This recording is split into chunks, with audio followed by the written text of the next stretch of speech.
तो लीजिए भैया, ये रहा सिवान का राजेंद्र पार्क।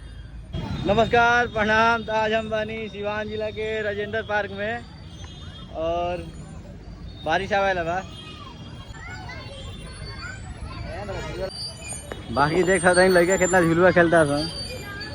हमने के लिए फेंटा प्यास लगी तो पानी से बढ़िया फेंटा बा का हो। एकदम मुड़िया वैसे माटा चलता देखो बात गिर गई पार्क घूमे आई रहने थे, लेकिन बारिश हो गई। देखिए कितना जोर से बारिश हो रहा बा।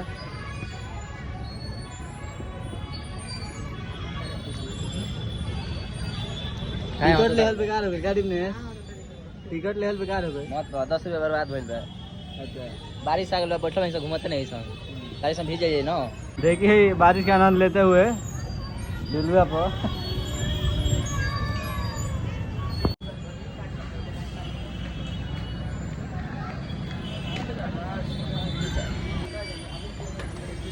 देखिए लड़का कितना मजा लेता है झुलुआ के।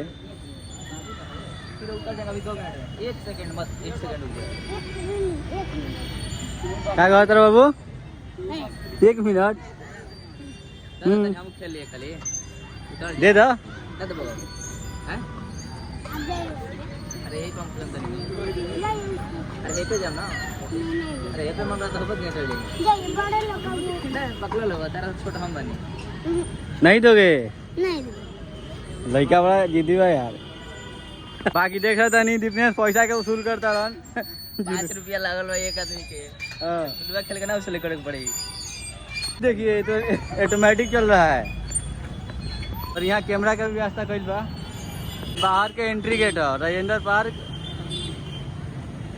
चलिए वीडियो बहुत बड़ा होता है, ऐसे ब्लॉग के समाप्त करते नहीं। मिला था नेक्स्ट ब्लॉग में।